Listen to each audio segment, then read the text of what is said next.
It has been moved and seconded that the following bill be read a second time and committed. A bill for an act to provide for the membership of the Bahamas as a shareholder country in the Corporacion Andina de Fomento and for purposes connected thereto. As many, the chair recognizes the honorable member for Marco City. Thank you very much, Mr. Deputy.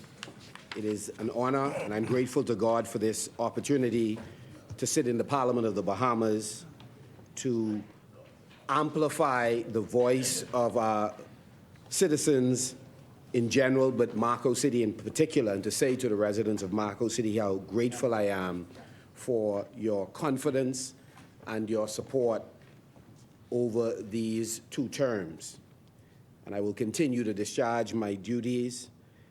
I, Mr. Deputy Speaker, absolutely enjoy the work of being in the community and addressing issues that confront our people, not only looking to change the physical environment, but to affect in a positive way the human condition. Today, we are debating the government's plan to ensure that we have additional sources of funding, in this case through the Development Bank of Latin America and the Caribbean, Corporacion, Andina de Fomento.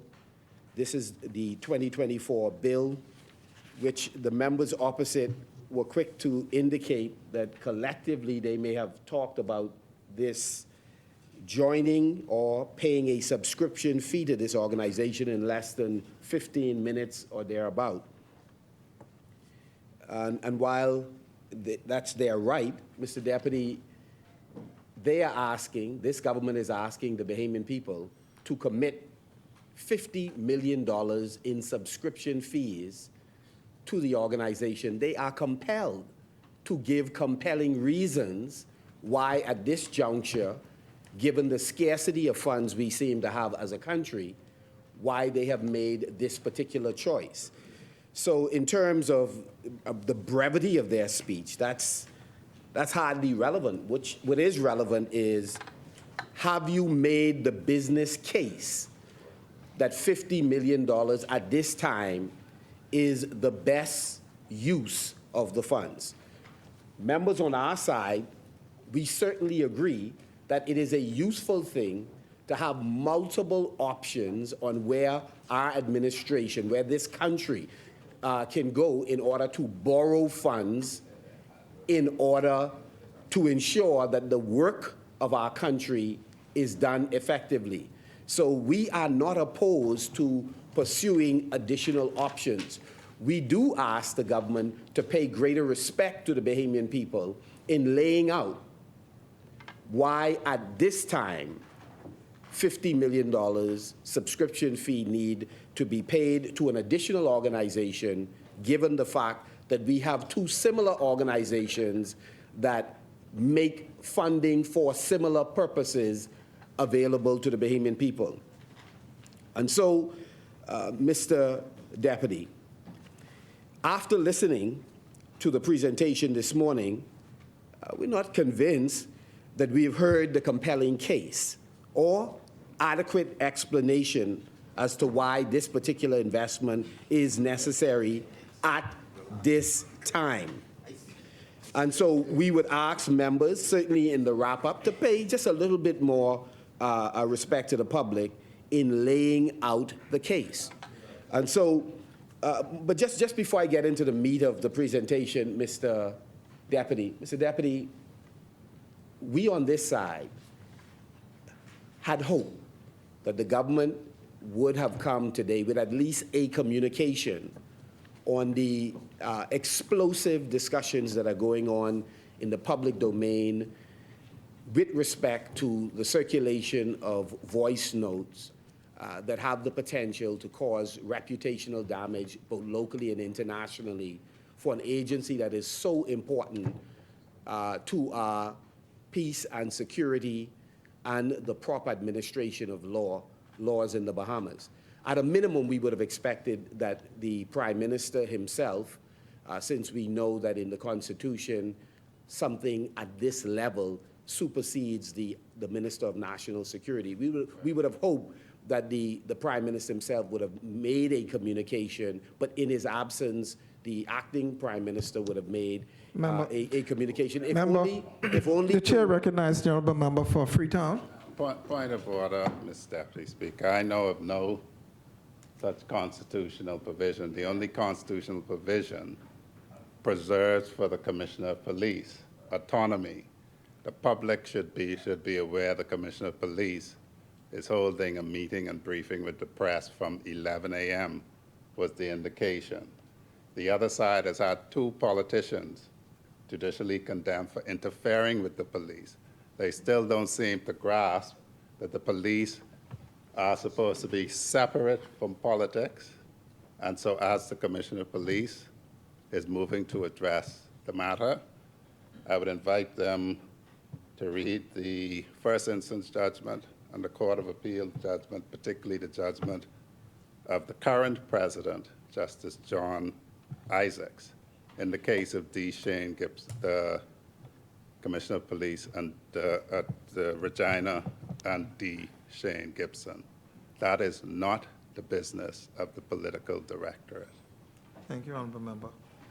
Mr. Deputy, as I was saying, we are taken back by the fact that the Prime Minister, or in his absence, a member of his team, in this case, acting Prime Minister, would have, at a minimum, just simply allay concerns that members of the public have.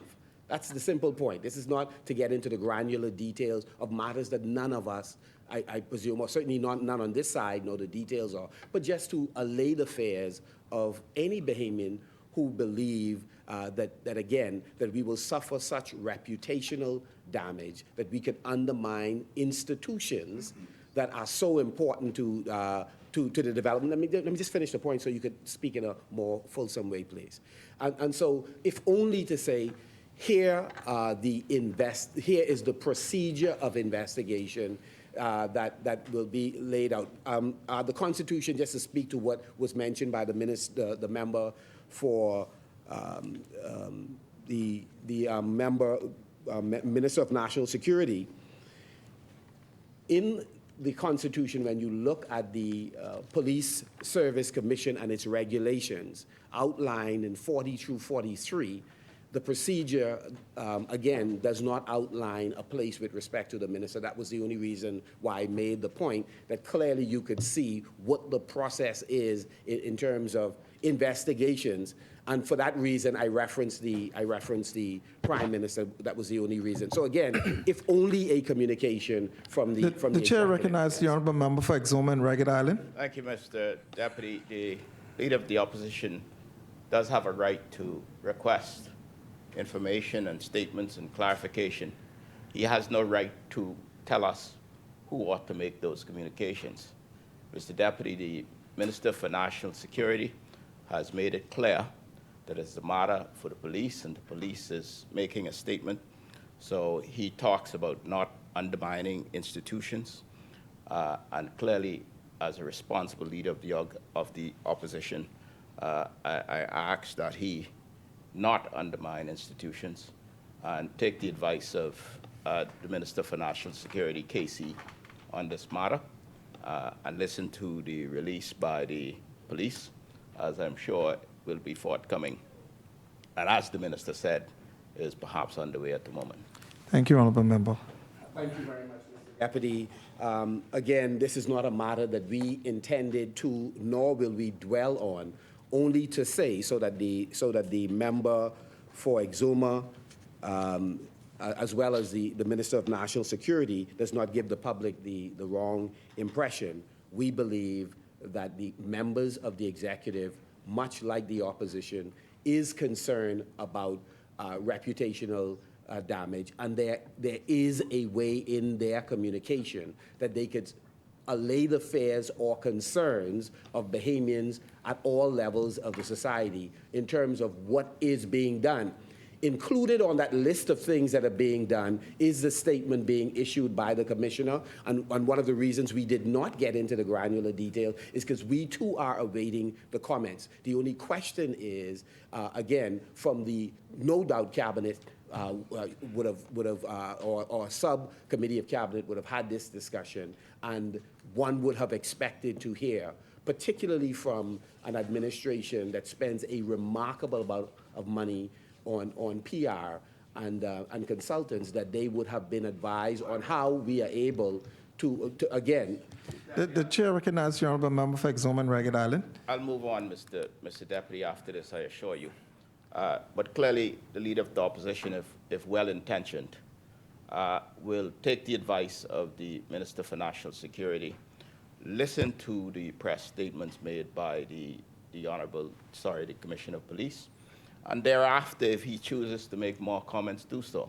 But for now, Madam Speaker, in this forum, it appears the only possible good that could come from what he is saying, Mr. Deputy, is his idea of potential political brownie points, and that's not what we're about. We're about governing. We want to respect institutions. We want to defend the reputation of our country, and I ask him as an honourable member to allow the process to take its course and leave it there. Thank you, honourable member. The chair recognizes the honourable member for Freetown. Mr. Deputy Speaker, just so that it can be very clear, the serious allegations, in order not to interfere with them, the process must be observed. The Court of Appeal set aside a conviction in a horrendous murder case because of something a politician said in this place. One sentence that he said in this place. And so as the member for Exumas and Ragged Island has said, everyone in here takes this seriously, no more than persons on this side. I would caution, having been the counsel who advanced those arguments, that it is very easy in seeking to perhaps be well-meaning to affect a process. And so, Mr. Deputy Speaker, as the matter is now extant, we will certainly observe the caution that the pronouncements from the court would indicate that we ought to. Thank you, honourable member. Thank you very much, Mr. Deputy. Just to say, in response to Exuma and Ragged Island, there could be no political brownie points for either side in matters that can have the potential to impact the reputation internally or externally. So that's the point. That is the point. So absolute, in my view, irresponsible to try and attribute that to our side. As I was saying, Mr. Deputy, with respect to the government's intention to pay $50 million to join this regional development bank, it is our view that we would support the expansion of opportunities to source funds to assist us in infrastructural development and other important projects within the country.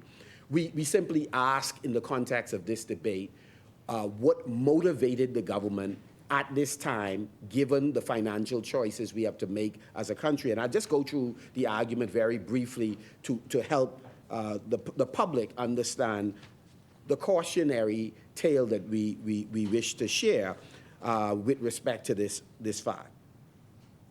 Mr. Deputy, the Bahamas has been for decades a shareholder and borrowing member of the Inter-American Development Bank, the IDB, as well as a shareholder and borrowing member of the Caribbean Development Bank, two agencies that does something similar to what what CAF is purported to do. And yes, I do understand the point made that one of the benefits of this particular development bank is that you are able to borrow 4 times the amount that, for lack of a better term, that you invest. But let me again remind the public, we have two regional organizations, the Inter-American Development Bank and the Caribbean Development Bank, both of which we are borrowing members. In its most recent reporting year, 2023, the IDB mobilized and financed some $13.5 billion with a B in total.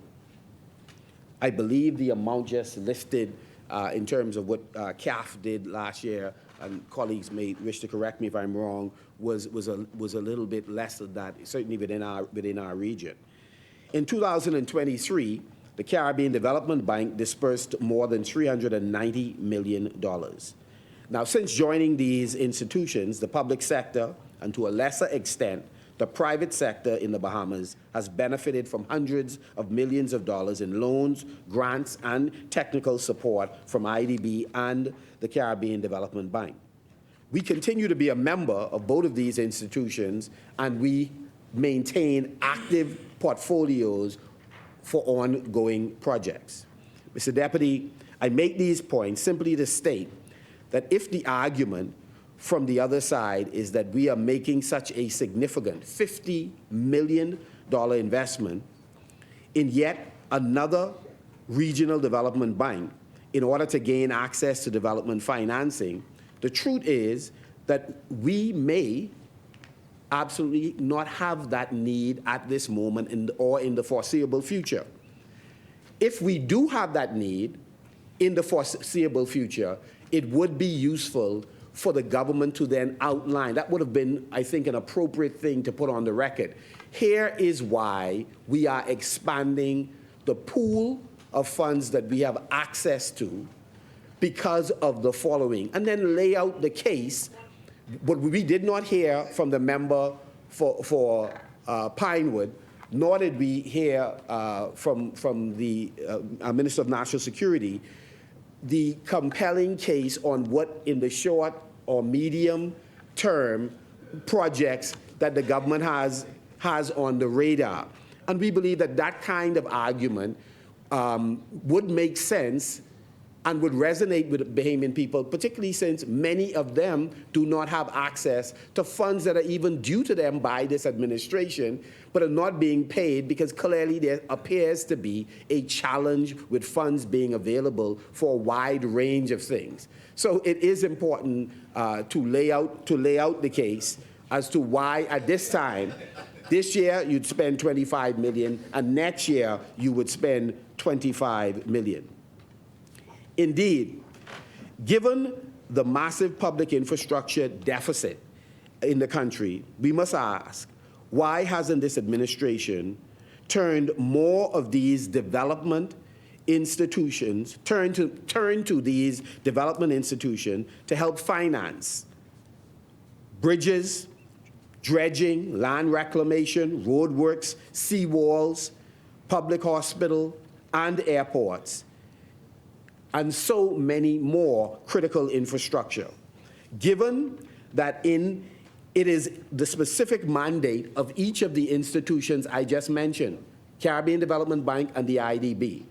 Again, the case is being made today that we ought to go to CAF, we ought to become a member, pay $50 million, when we have, in the estimation of some members of our financial services community, we have underutilized the existing regional development organizations that we have access to, but now we are joining a third, which requires this year $25 million, and then, of course, next year another $25 million. It is not too much to ask of this administration to lay out the case. What are the specific things? One would have thought, for example, that the member for Central and South Eleuthera, for example, could have been one of the two speakers because at the end of the day, the infrastructural development falls within his portfolio, and we do know we would have liked to hear from the member for Central and South Eleuthera about the variety of projects that you are presently embarking on, that you may need funds for, given the fact that there is a deficit. that there's a deficit in terms of the amount of funds available to execute these projects. And so given that it is the specific mandate of these institutions, again, why are they not more fully being utilized? It is their area of expertise, and we would be able to get hundreds of millions of dollars in affordable loans at concessionary interest terms and with extended repayment periods. Mr. Deputy, I can recall in the final months of our administration, we had commenced discussions with the Caribbean Development Bank to explore at least $100 million in loans for extensive roadworks throughout the Bahamas. And there were other infrastructural development projects that both the IDB and the Caribbean Development Bank were identified as real options to get these concessionary loans with extended repayment periods. This administration, as we said during the budget communication, has decided on a number of these matters to go in a different direction. And Mr. Deputy, here's what is interesting, and this is why, again, we hear the laughter and the scoffing at us raising a concern, why at this time for $50 million. But this administration, as we outlined in the budget, multiple speakers did, we made the point that the government has opted out of going to such development agencies like CAF and IDB and Caribbean Development Bank, and have in turn gone to a formula that we support. The formula is public-private partnership. The only problem is this administration, they don't engage to a large extent in public-private partnership because it doesn't, again, they haven't shown us the policy that they are following and the policy we left in place, which we have to assume they are following. In fact, one of their members said on his feet that they are following the public-private partnership, but policy that we left in place. But clearly what they are doing is they are taking out loans that are off-the-book loans. These are not classical public-private partnerships that they are entering into. Today, if you take each of the cabinet ministers and put them in a separate room and ask them, what is the interest rate you are paying on various, because they have a number of them, various PPPs, they are unable to tell you what that interest rate is. And if they all know, then that means they're all culpable because they don't tell us, the Bahamian people. We've been asking, see with IDB and the Caribbean Development Bank, we have a predictable interest rate as well as a repayment schedule. We believe that there are Bahamians who are able to provide interest rates and predictable repayment schedules that the Bahamian people would embrace, we would embrace. The only problem is this administration refused to tell us the terms of the arrangements that they are entering into. And the question is it that, that they are concerned about the spread? Is it that the 3% or 5% we may be able to get from some of these agencies that they are in fact now paying naught of 8 or 9 or 10%? We don't know. And it is wrong for them to leave the public guessing, to leave rating agencies guessing, to leave potential creditors guessing on what arrangement they are entering into. And after all, it is not their personal money. It's the public's money.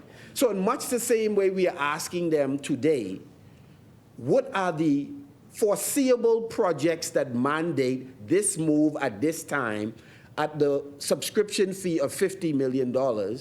We are also asking them to be transparent and accountable in all arrangements that they are entering into, because they are unwittingly, unintentionally putting even private funders who may mean well in terms of helping the government, since this government lacks the resources required to execute these projects, putting them in an untenable position in the long term by refusing to disclose the terms of the arrangement that they are entering into. And that's all we ask. It's nothing, this should be a non-controversial matter.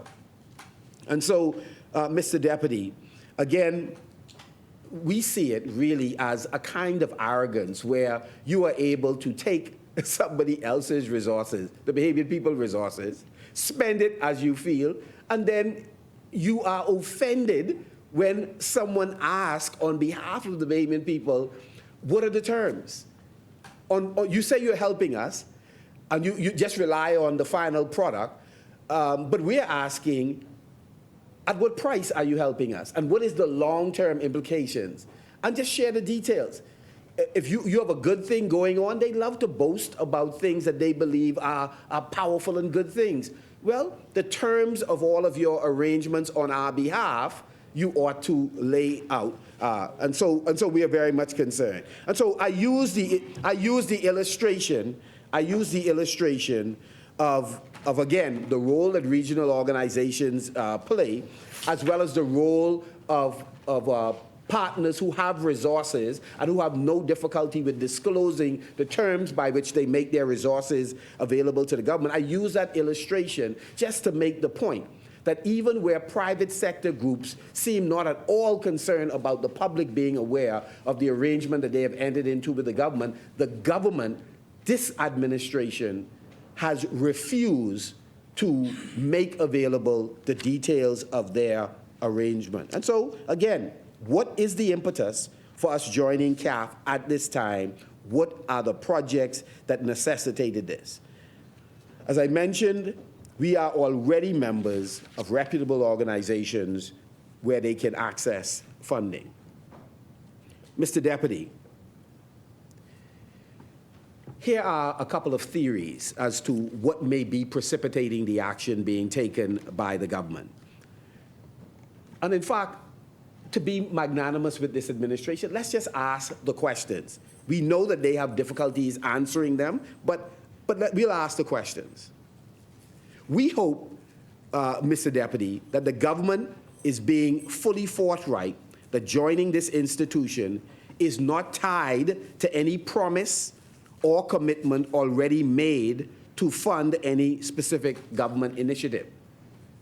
And so we ask them, have you joined at this time because maybe there are private partners that are involved in arrangements with the government who require additional funding, and that this is a way to facilitate those organizations approaching CAF in order to get additional funding for projects they intend to do that involve Bahamian assets.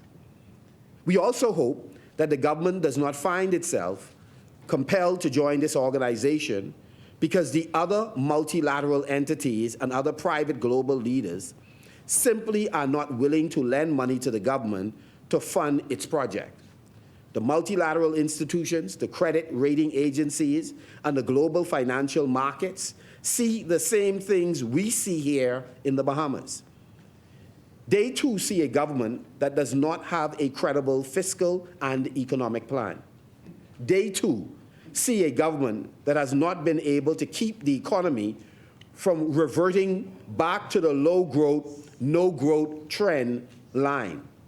They too see a government that has missed its deficit targets but refused to come clean with that realization until the ninth hour.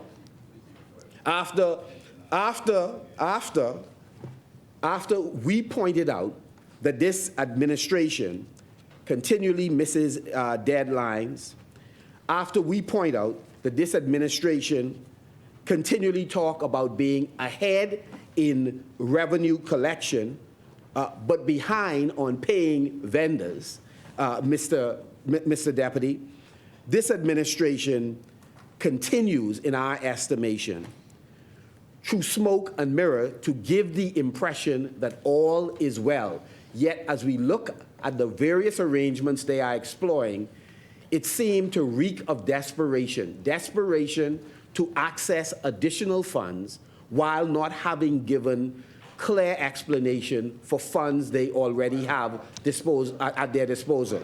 The chair recognizes the honourable member for Exuma and Ragged Island. Mr. Deputy, we have urged the other side that whilst they have an obligation to oppose being the opposition, that we do not seek to talk down our economy and talk down our country.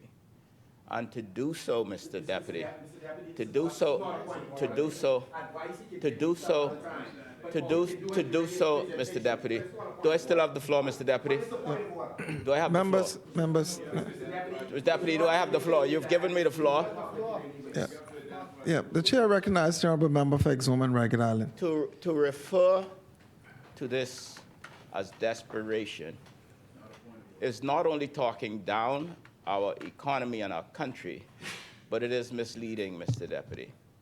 The two previous speakers has laid out what we are doing.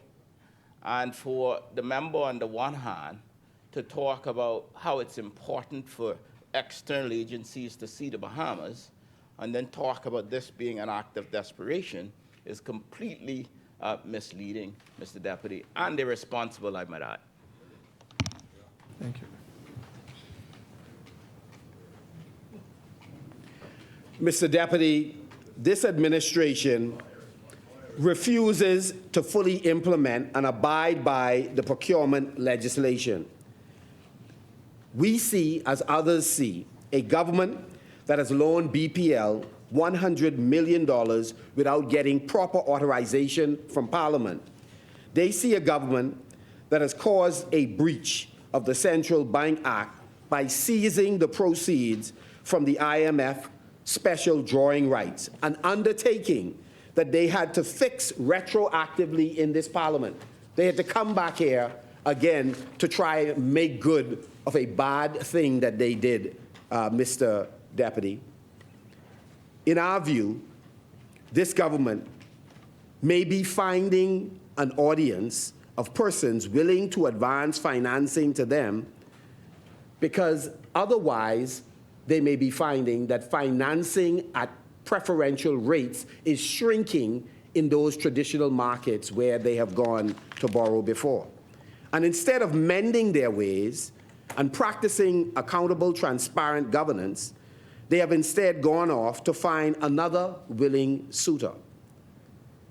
Mr. Deputy, they have to explain to the Bahamian people why it is that $50 million of scarce resources at this time they are prepared to pay in subscription fees. It is not good enough what we heard from the two speakers before. They have not listed the things that necessitate this kind of decision. There may be plausible reasons that we could fully embrace, but they have declined to lay them out. Just before I take my seat, just for the few minutes that I have, I just wanted to again, address something that is constantly said by the member for Exuma and Ragged Island. The chorus that is used by the member is always to paint members of the opposition, the three members of Parliament in Grand Bahama, and by extension, the rest of us.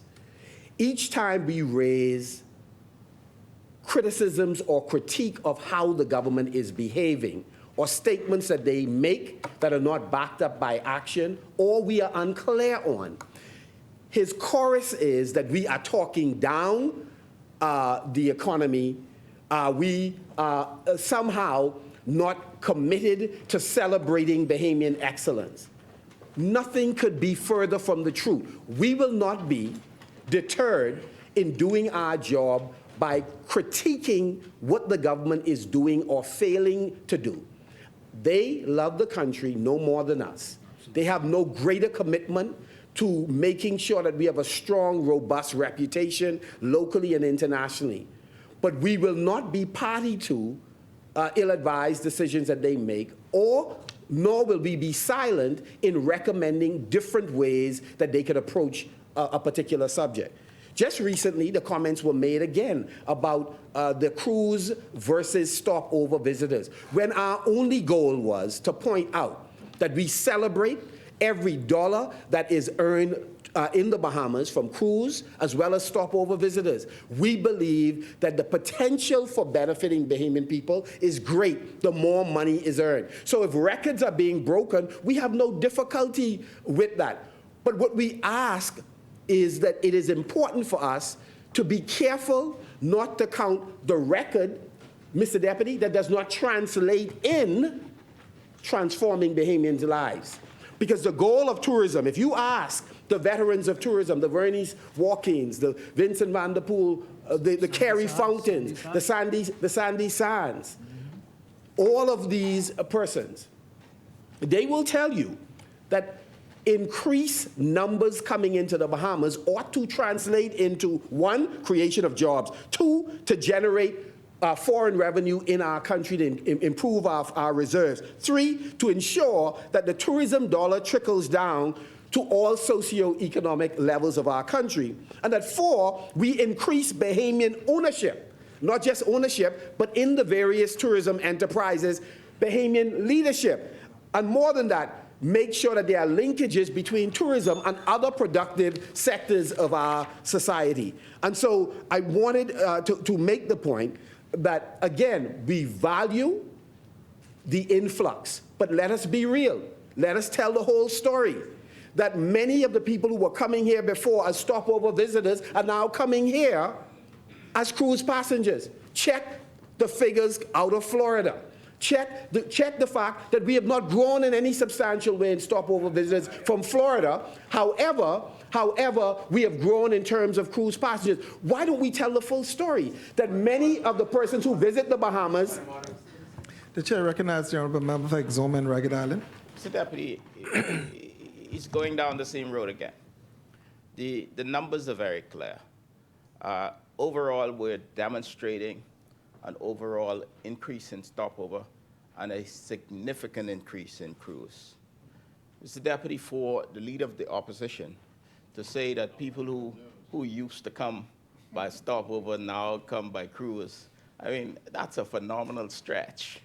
I wish he would give me their names, Mr. Deputy, since he is so certain and he says this so strongly, he can recognize that he is strong and he is wrong, Mr. Deputy, as he seeks to denigrate the great work of team tourism, as he seeks to speak against what the numbers show.